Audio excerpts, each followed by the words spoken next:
I know how awkward it can be to talk about sexual abuse with your kids.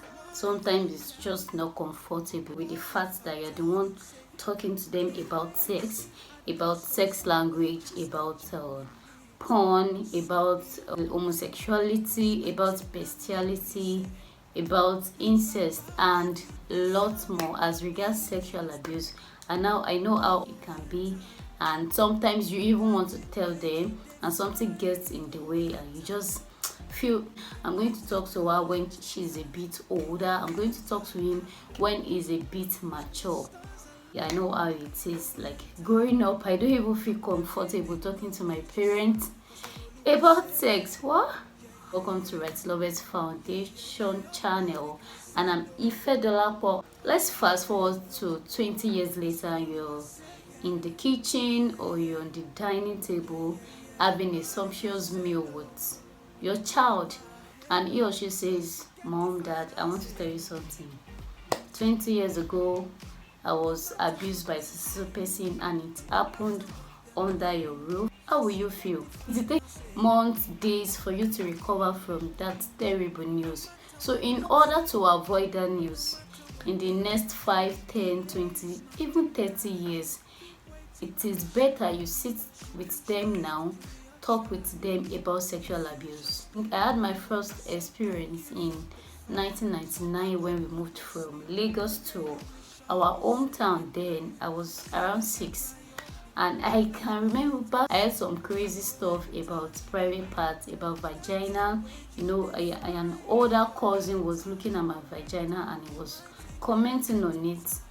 That was the first time I ever experienced sexual victimization, and it graduated into physical abuse. And believe me, I didn't talk about it with my parents not until I was 28. Even as at then, I didn't give them the full gist because I didn't want them to feel bad. I didn't want them to feel too careless while we were growing up. So what am I saying? To avoid stories that touches the heart in the future, the earlier you talk to your kids about sexual abuse, now the better.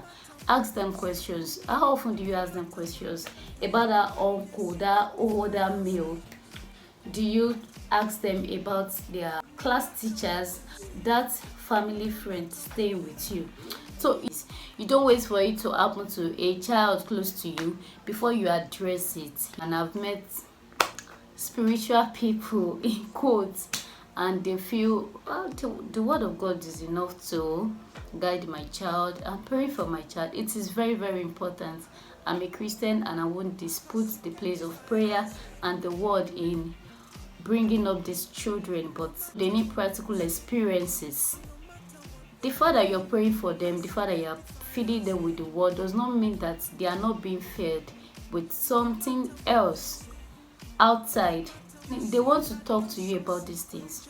You just have to be receptive. Let them know that you know about these things or experience it. Why not share it with them? If you are suspecting anyone around you, you are suspecting a family member, a friend, don't be shy to confront the person. So what am I saying all in all?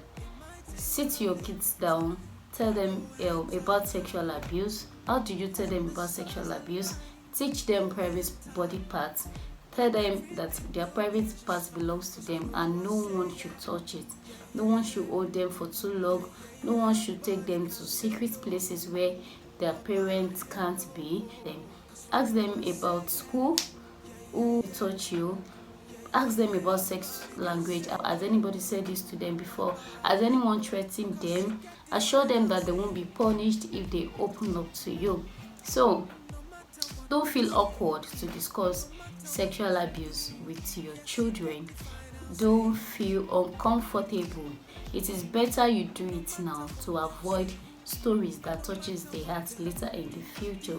I hope this video is helpful. If it does, please subscribe to our YouTube channel at Right Lovers Foundation. Put on your notification button so that you can be notified when we post another video. Have a nice day.